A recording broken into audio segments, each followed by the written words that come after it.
Či by som mohol slúžiť, tak moja odpoveď bola hneď áno a veľmi rád. A ďakujem. A hneď na začiatku chcem povedať, že slovo, o ktorom dneska budem hovoriť, tak už veľmi dlho Pán ku mne týmto spôsobom hovorí. A tak z časti sa to týka aj toho, ako ma Pán navrátil k nemu.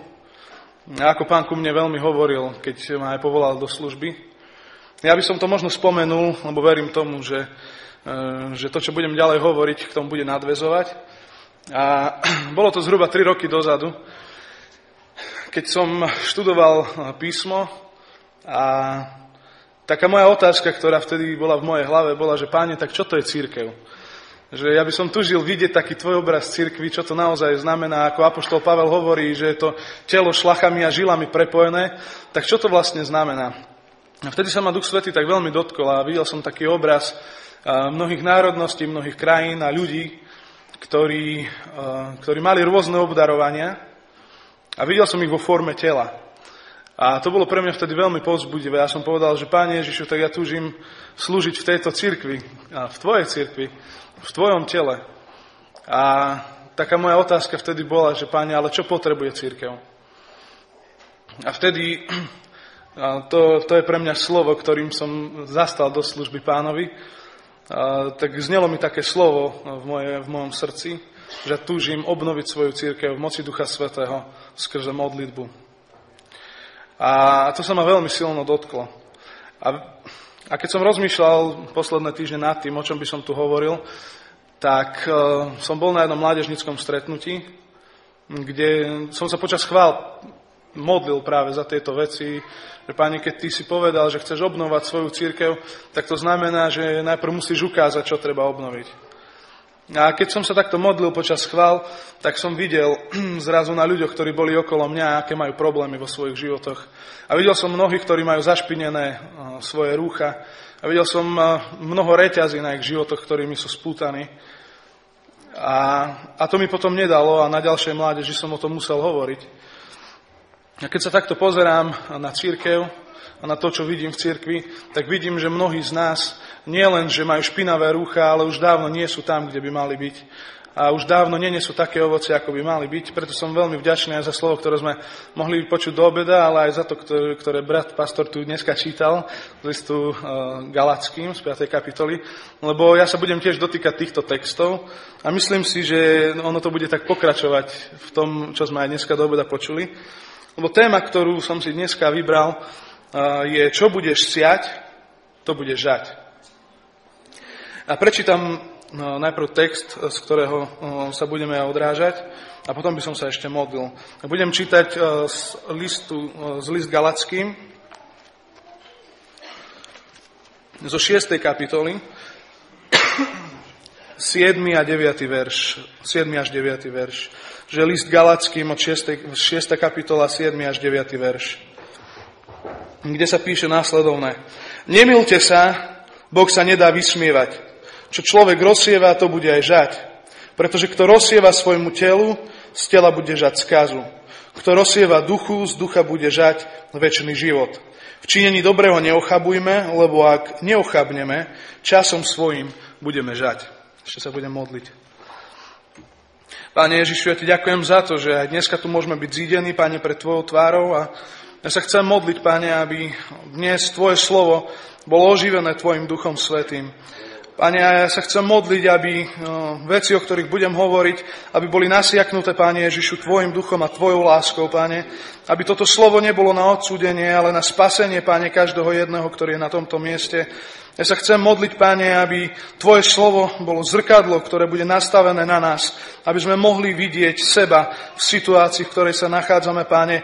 Ja sa modlím, Páne, aby naše srdcia a naše mysle, Páne Ježišu, neboli dneska ničím pribrzdené a ničím zatmavené, Páne, ale aby krv Kristova, Páne, rozrazila každý kameň a odstránila všetko, čo by mohlo brániť prijatiu a počutiu Tvojho slova. O to sa modlím v mene Pána Ježiša Krista. Amen. Ak sa pozeráme na list Galackým, tak v tomto liste môžeme vidieť to, ako apoštol Pavel píše kresťanom v Galácii, píše im o slobode. slobode, ktorá potrebuje celú tvoju bytosť. To nie je sloboda len do nejakej tvojej oblasti, ale táto sloboda v Ježišovi Kristovi si pýta celú tvoju bytosť, celého tvojho človeka. Ďalej hovorí o tom, že vierou sme spasení a táto spása a oslobodenie majú vplyv na celú našu bytosť. A teda nesieme aj ovocie ducha, prejavené v skutkoch a v správaní. Chcel by som sa dotknúť oblasti života zborov, ako som už na začiatku spomínal. Lebo čím ďalej, tým viac môžem aj skrze evangelizáciu vidieť to, ako prežíva lásku a oslobodenie človek, ktorý práve prijal Pána Ježiša a ako sa v tom raduje. A ďalej vidím kontrast veriacich, ktorí by už roky mali žiť v slobode, ale túto radosť strácajú. A tiež sa odrážam z listu Galackým z 5. kapitoly, kde je napísané, lebo vy ste k slobode povolaní, bratia. Len aby vám sloboda nebola zámienkou povoľovať telu, ale v láske slúžte si vo spolok. Tak ako som čítal tento text, tak by som najprv tak rýchlo prešiel taký výklad toho textu a potom by som sa chcel zamerať na niekoľko myšlienok, ktoré mi Duch Svätý dáva, aby som dneska spomenul. Tak v tomto texte môžeme najprv vidieť sejba telu. Vo 8. verši sa píše, pretože kto rozsieva svojmu telu, z tela bude žať skazu. Čo môžeme rozumieť pod sejbou telu? Povoľovanie žiadostiam tvojho tela, povoľovanie žiadostiam tvojich očí, vášňam tvojho tela, pýche. Ak sa pozeráme na texty písma, dva by som chcel citovať. Prvý je z Galackým 5, 19 až 21 a druhý je z 1. listu Jána, 2. kapitola 16 až 17 verš. Najprv budem čítať z listu Galackým. A skutky tela sú zjavné. Je to smilstvo, nečistota, chlípnosť, modloslužba, čary, nepriateľstva, sváry, žiarlivosť, hnevy, zvady, rozboje, rozkoly, závisť, opilstvo, hýrenie a im podobné. O tomto vám vopred hovorím, ako som už povedal, že tí, čo robia takéto veci, nedosiahnu Božie kráľovstvo. Prvý list Jána, 2. kapitola, 16. a 17. verš. Veď nič z toho, čo je vo svete, ani žiadostivosť tela, ani žiadostivosť očí, ani honosenie sa bohatstvom nie je z Otca, ale zo sveta. A svet sa pominie a jeho žiadostivosť. Kto však plní Božiu vôľu, ostáva na veky. Ak seješ telu, prináša to dopad na tvoj život, na tvoju prítomnosť, ale aj na tvoju budúcnosť.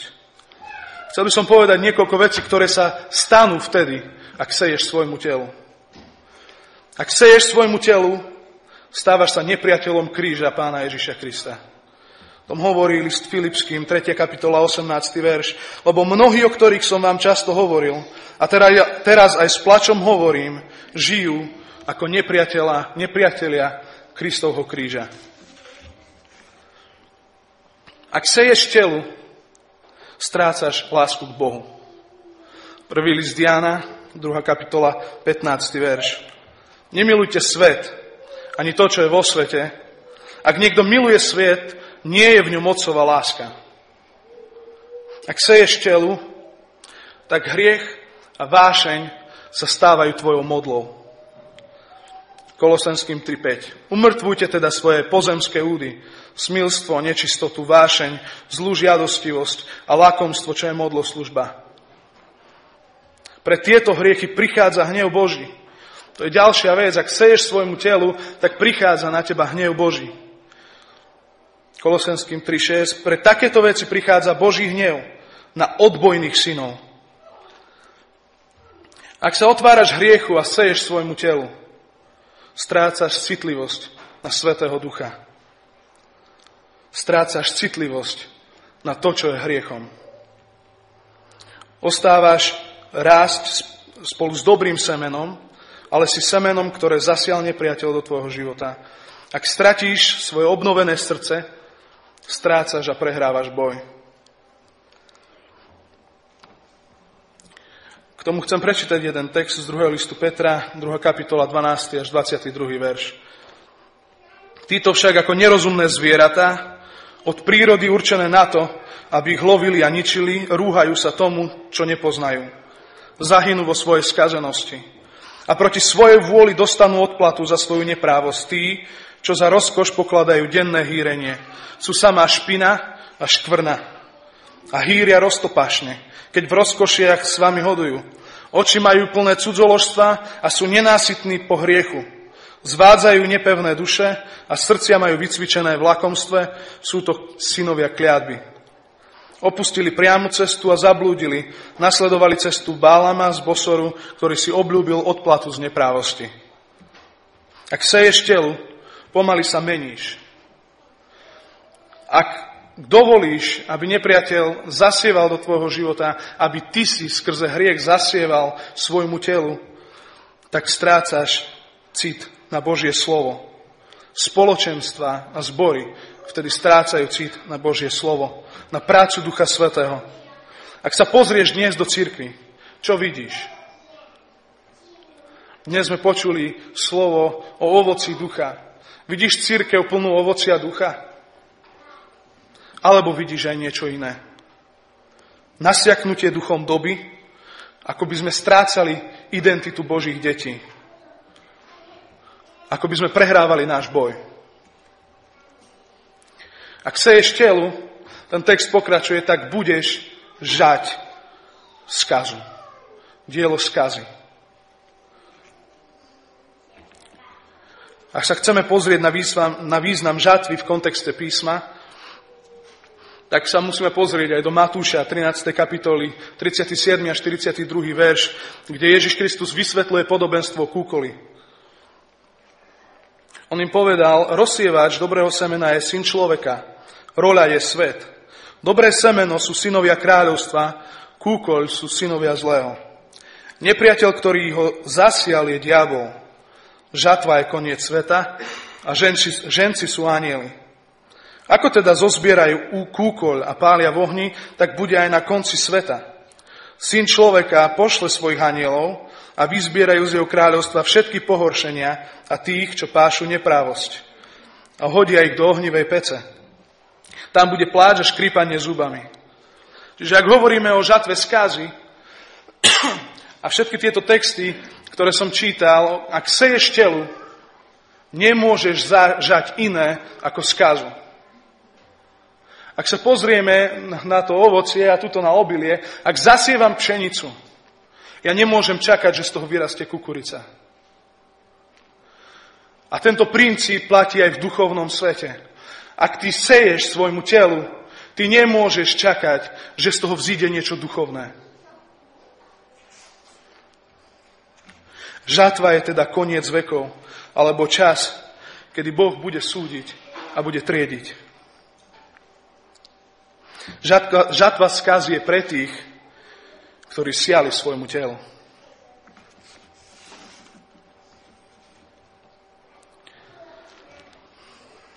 Predtým, ako prejdem na druhú časť veršíka, kde sa hovorí o tom, kto rozsieva duchu a z ducha bude žať večný život, by som chcel spomenúť niekoľko vecí, ktoré, aj keď som sa modlil pred touto službou, mi Pán ukazoval. A veľmi to súvisí s tým obrazom, ktorý som povedal, že ak idem siať pšenicu, nemôžem čakať kukuricu. To platí pre ľudí, ktorí sú v cirkvi a ktorí majú problém v živote so sejbou, že sejú svojmu telu. Je to prvá vec, ktorou ťa nepriateľ môže oklamať. Ak nerozoznávaš to, že seješ svojmu telu, namiesto toho, že by si mal siať do ducha. Lebo ak seješ svojmu telu a si prítomný v cirkvi a si medzi veriacimi, tak nemôžeš žať duchovné, ak si sial do svojho tela. Nenechaj sa oklamať tým, že si v spoločenstve. Nenechaj sa oklamať tým, že počuješ slovo. Ale ak to slovo nie je zasievané do tvojho ducha, ak ty nezasievaš do duchovných vecí, tak nemôžeš žať iné ako skazu. Sejba duchu Preto, aby sme túto sejbu mohli dobre pochopiť, potrebujeme vedieť, že siať duchu môže len znovu zrodený človek. Človek oslobodený od hriechu. Človek, ktorého život bol obmytý krvou Pána Ježiša Krista. Ak si toto neprežil, obávam sa, že ani nemôžeš pochopiť, čo je to siať duchu. Ak si neprežil obmytie Pánom Ježišom Kristom na svojom živote, ty nevieš, čo je to siať do ducha. A potom celé tvoje chodenie a naháňanie sa za aktivitami a za službe Bohu sa Bohu ani páčiť nemôže. Lebo to nie je z ducha. Ja sám mám veľkú bázeň pred týmito vecami, ktoré teraz hovorím, lebo sám dobre poznám svoj život. A dobre viem dni, kedy som slúžil, ale som nepoznal túto pravdu. A toto je jedna z práv, ktorú som prijal počas toho, ako som trávil čas nad týmto písmom, že človeče, ak ty si neprijal ospravedlnenie Ježiša Krista na svoj život, ak si neprežil to, že Kristova krv zmyla tvoj hriech, tak ty nemôžeš rozumieť, čo je to siať duchu. Ale seješ svojmu telu. Seješ večnému zatrateniu. A preto sejba duchu je pre teba výzva, ktorej nerozumieš, ale môžeš jej pochopiť, ak odovzdáš svoj život Ježišovi Kristovi.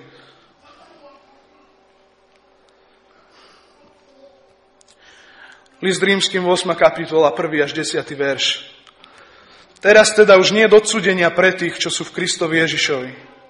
Veď zákon ducha, ktorý dáva život v Kristovi Ježišovi, oslobodil ťa od zákona hriechu a smrti.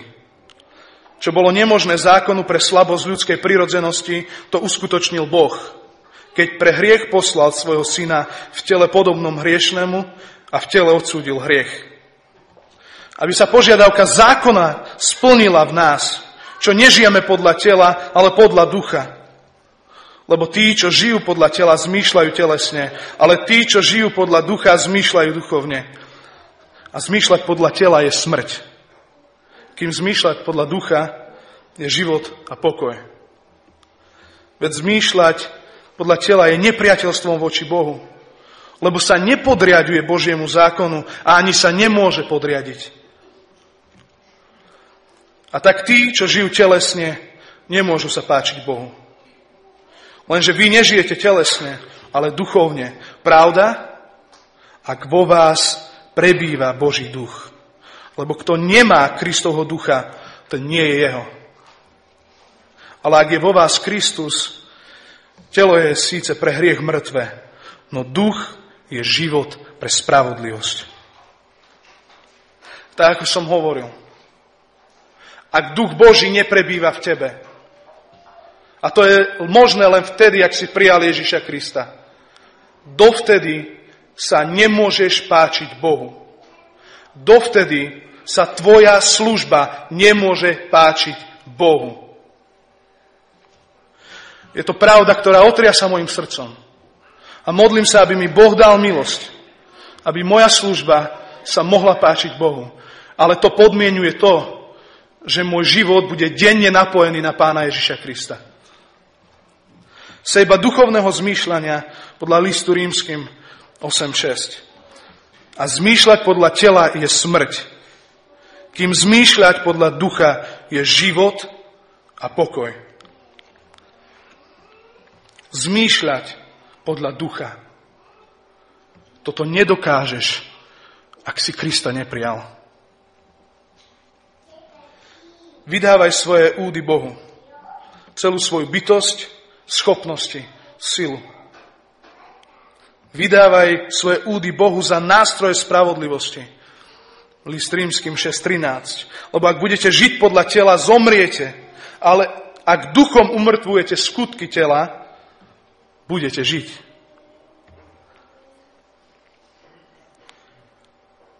Sejba života a pokoja. Ten verš som už čítal, je to list Rímskym 8.6. A zmýšľať podľa tela je smrť, kým zmýšľať podľa ducha je život a pokoj. Potrebujeme si uvedomiť jednu vec, že sejba v duchu znamená, že to bude prinášať život a pokoj do tvojho vnútra. To bude, predovšetkým je to zmierenie teba a Boha. Si zmierený v Ježišovi Kristovi a to prinesie život a pokoj. Sejba spravodlivosti. List Rímskym 8:10. Ale ak je vo vás Kristus, telo je síce pre hriech mŕtve, no duch je život pre spravodlivosť. Táto spravodlivosť sa nedá vyrobiť. Táto spravodlivosť sa nedá žiť. Táto spravodlivosť je z Krista. Kristus na kríži, jeho krvou, ktorú prelial, sa stal spravodlivosťou pre mňa a pre teba. To je Kristova spravodlivosť. A sejba ducha prebývajúceho v nás. O tej sme už dneska počuli. Galackým 5:22-26. Ale ovocie ducha je láska, radosť, pokoj, zhovievavosť, láskavosť, dobrota, vernosť, miernosť, zdržanlivosť. Proti tomuto zákona niet. Tí, čo patria Kristovi Ježišovi, ukrižovali telo s vášňami a žiadosťami. Ak žijeme v duchu, podľa ducha aj konajme.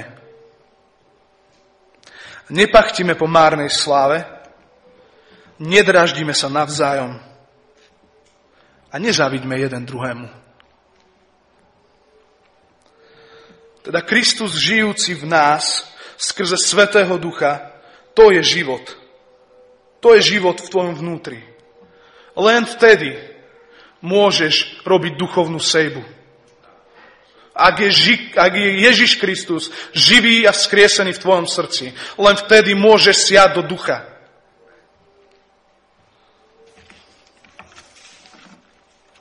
A žatva večného života.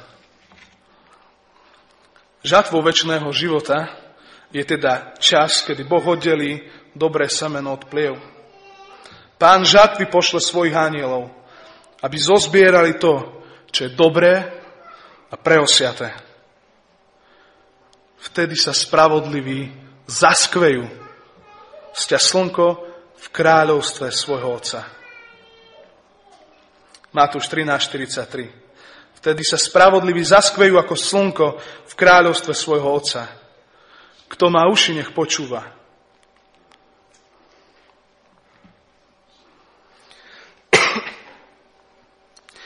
Božie slovo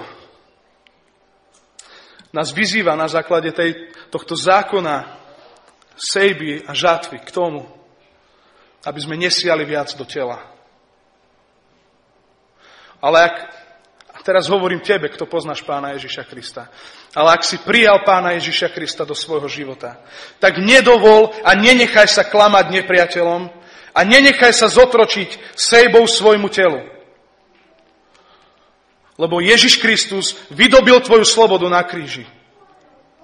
Ak si zviazaný vo svojom srdci, ak si zviazaný vo svojom živote nejakou oblasťou a ty vieš, že v tej oblasti neseješ do ducha, ale seješ svojmu telu, tak ťa pozývam dneska k tomu, aby si neodišiel z tohto miesta bez toho, že by si to vydal Ježišovi Kristovi. A ak si s tým nevieš sám rady, tak ťa pozývam k tomu, aby si prišiel za bratmi, ktorí slúžia v tomto zbore, sú buď starší alebo pastori a s nimi to rieš. Lebo ak budeš siať do svojho tela, nemôžeš očakávať, že vyrastie tam duch. Nič iné ako skaza tam nemôže vzniknúť. Ale ak dovolíš, aby zákon Krista, spravodlivosti v tvojom srdci mohol vystúpiť na povrch, ak dovolíš, aby krv Kristova zmyla aj tieto veci v tvojom živote, tak Boh ti prinesie slobodu. Sloboda, ktorá nebude zámienkou povoľovať svojmu telu, ale slobodu, ktorá ťa vytrhne z rúk nepriateľa a z rúk hriechu, ktorý ťa drží.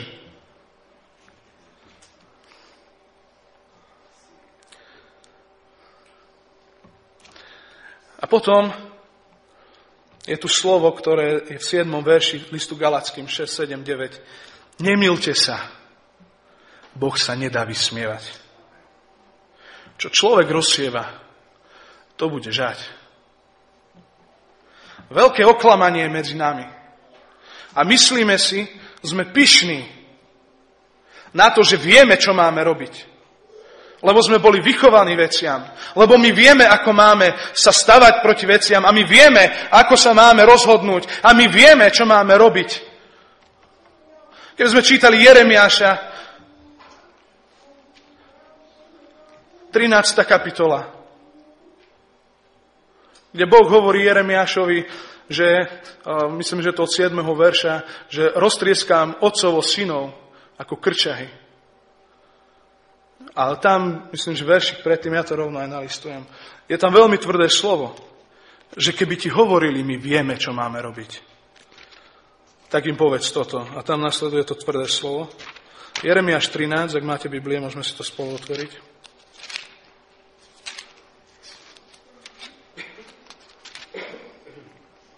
Od 12. verša je to ako keby obraz od žbáne s vínom. Povedz im tieto slova, takto vraví Hospodin Boh Izraela. Každý džbán býva naplnený vínom. Ak ti povedia, či my sami nevieme, že každý džbán býva naplnený vínom, povedz im, takto vraví Hospodin. Aj hľa, ja naplním opojením všetkých obyvateľov tejto krajiny. Tak kráľov, ktorí sedia na tróne Dávidovom, ako kňazov a prorokov, aj všetkých obyvateľov Jeruzalema. A roztrieskam ich jedného od druhého, otcov i synov spolu. Znie výrok Hospodinov. Nezľutujem sa, neušetrím ich, ani milosrdenstvo neprejavím, kým ich nezničím. Je to veľmi tvrdé slovo. Ale viete prečo?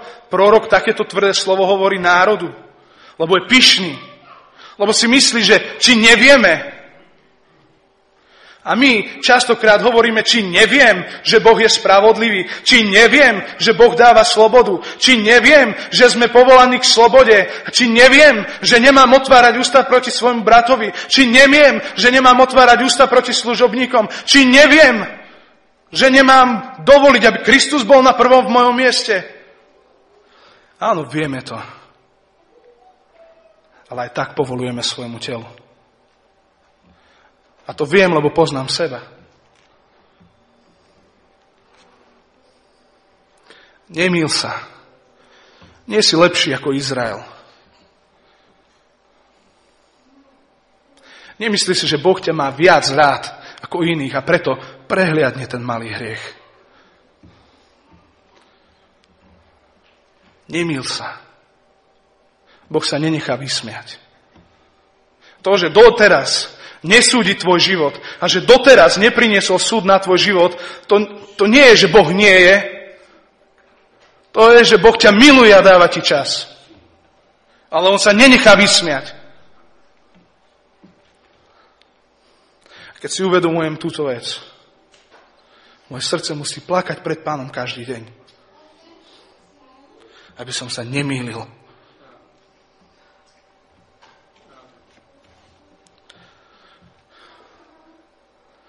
Niekedy sme tak nasiaknutí pýchou z toho, že my vieme, ako máme žiť dobrý kresťanský život.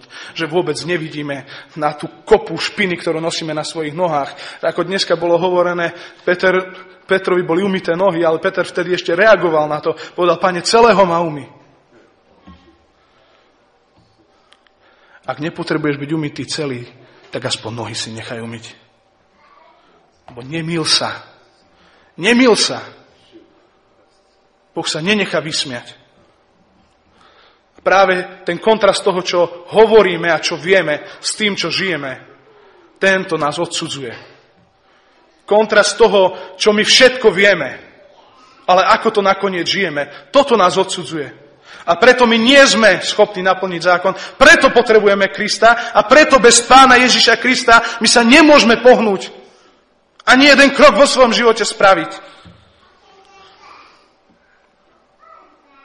Každý jeden krok, ktorý robíme bez neho, je krokom, kedy sa mýlime.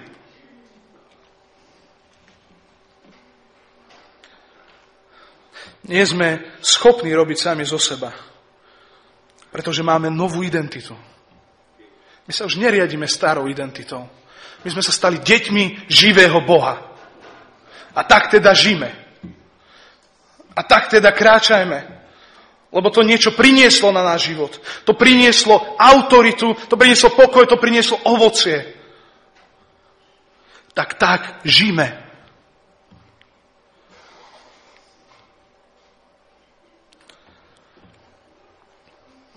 Keď príde žatva, buďme tí, ktorí sa zaskvejú pred Bohom. Nemýlme sa, Boh sa nenechá vysmievať.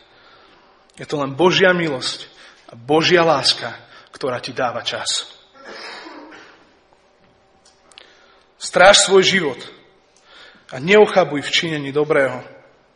Lebo ak neochabneš v duchovnej sejbe, svojím časom budeš žať. Ak zasievaš Božie kráľovstvo, toto si zapamätajte. Ak nič iné si nebudete pamätať z tejto služby, túto vetu si zapamätajte. Ak zasievaš Božie kráľovstvo, budeš žať kráľovstvo Božie. Ak budeš zasievať život, spravodlivosť, pokoj, slobodu, odpustenie, evanjelium, ktoré je slovom života na spasenie každému človeku, ak bude ovocie ducha prítomné na tvojom živote, tak budeš žať kráľovstvo Božie.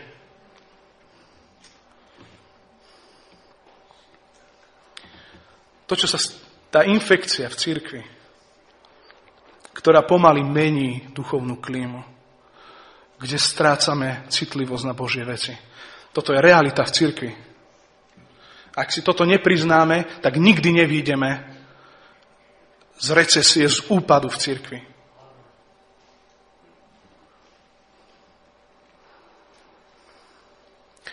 Ak prestávaš byť citlivý na Božieho ducha, meníš sa a prestávaš poznávať Božie srdce.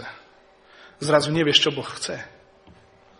Ty nevieš, čo chce Boh s tvojim životom, ale nevieš ani, čo chce s tvojou rodinou a potom nevieš ani, čo chce s tvojou prácou, ani s tvojim zborom, ani s celým svojim životom. Buď sa stávame otupenými a sejeme telu, alebo túžime, toto je ďalšie oklamanie, alebo túžime ovládať Božiu moc. Buď sa staneš tak tupým na Božie slovo, že Božie slovo okolo teba prechádza a Boh klope stále na tvoj život a ty sa iba obzeráš a nikdy neotvoríš svoje srdce Bohu, alebo prechádzaš do ďalšieho extrému svojho života, kedy ti nestačí to, že Boh pôsobí tam, kde je ľud zídený, že On sám sa prechádza medzi nami, ale ty chceš ovládať Ducha Svätého a moc Božiu. Ani v tomto sa nemýl. Boh sa nedá vysmievať. Lebo všetko, v čom nehľadáš Božiu tvár a nespoznávaš jeho srdce, ťa vedie preč od neho.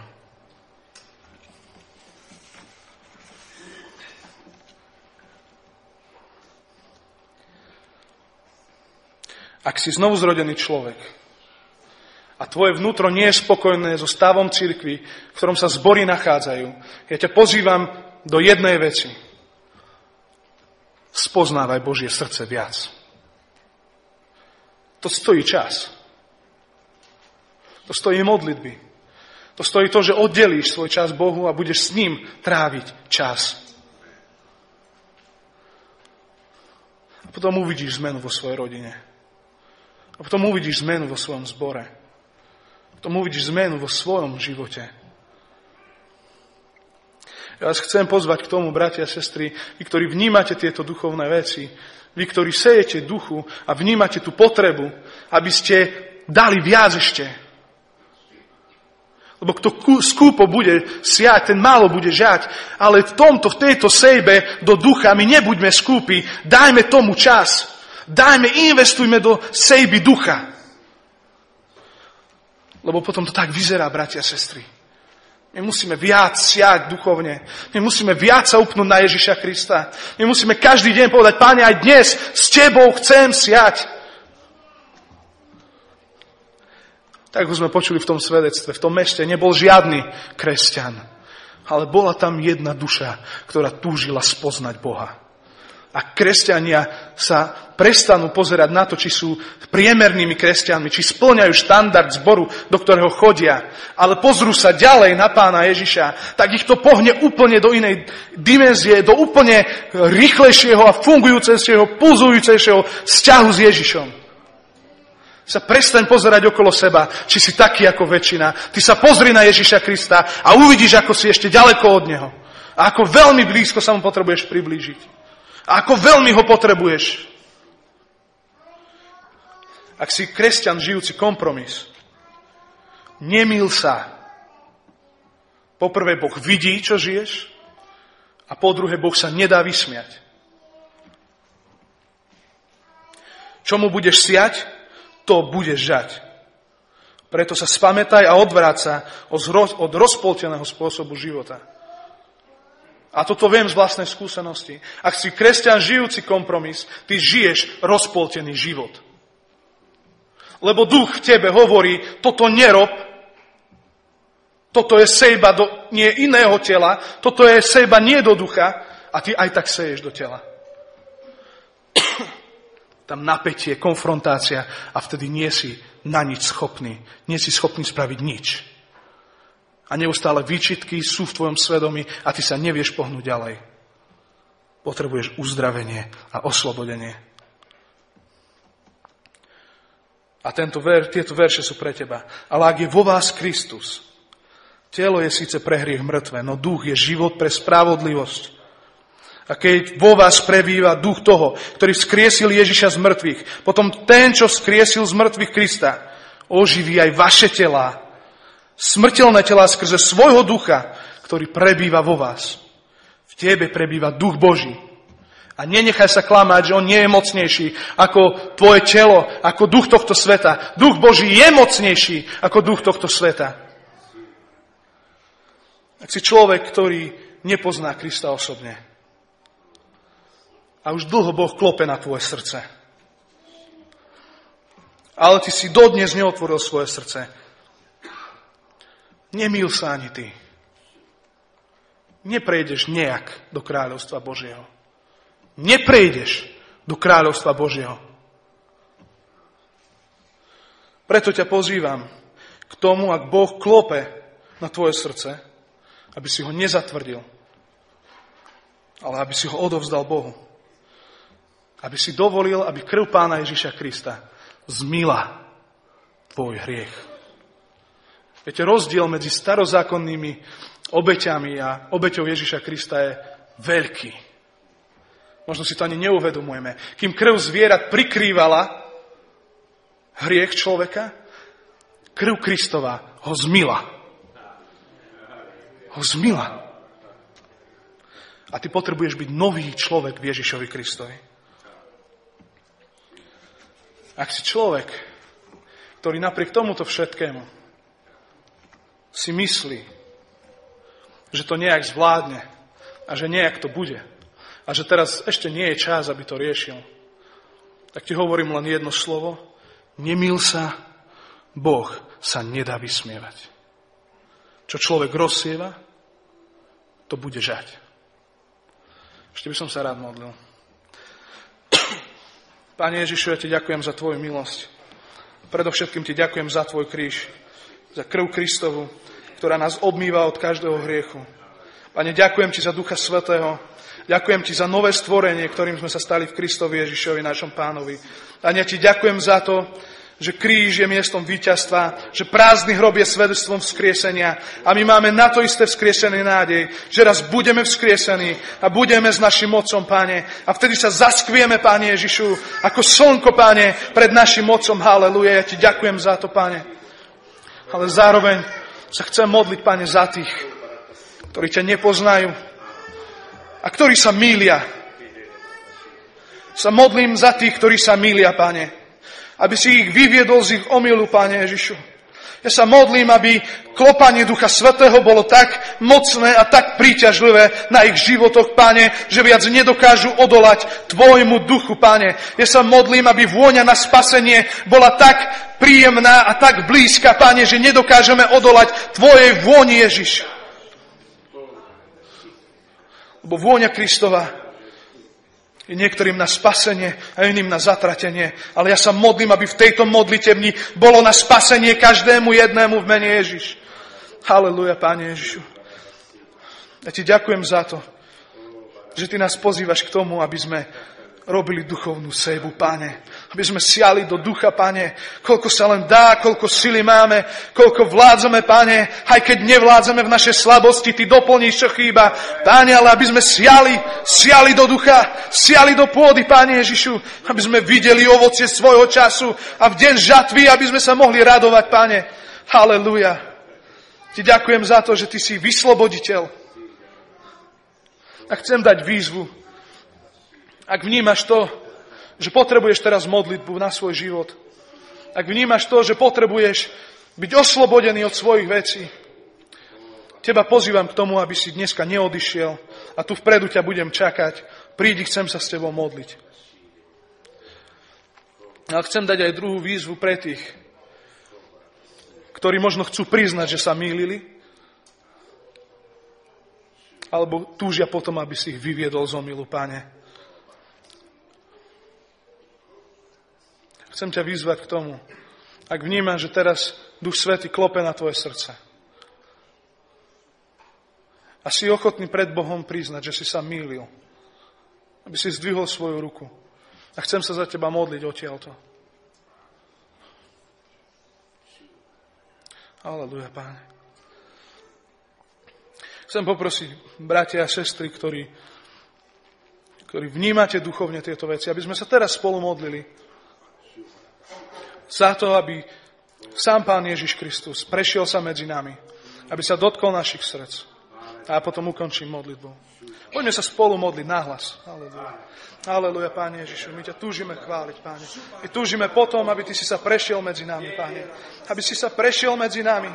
Aby si sa dotkol našich srdc. Pane, aby si nás povolal, aby si nás znovu vyťahol, Pane, do sejby, do ducha, Pane Ježišu. Aby sme mohli vidieť, aby sme ťa mohli poznávať, aby sme mohli spoznávať, Pane Ježišu, to, čo je v tvojom srdci, aby sme poznali tvoje túžby. Halelúja, Pane, aby sme spoznávali teba, aby sme videli, ako sme závislí na tebe, Pane, ako sme tvojou láskou získaní, ako sme priťahovaní k tebe. Halelúja, Pane, ti ďakujem za to. Halelúja. Halelúja, Páne Ježišu. Nech je tvoje meno oslávené, Ježiš. My ťa potrebujeme, Páne Ježišu. My ťa potrebujeme v našom živote. My ťa potrebujeme v našich rodinách. My ťa potrebujeme v našich zboroch, Ježiš. Halelúja. Halelúja, Páne. Halelúja. Halelúja. Halelúja. Halelúja.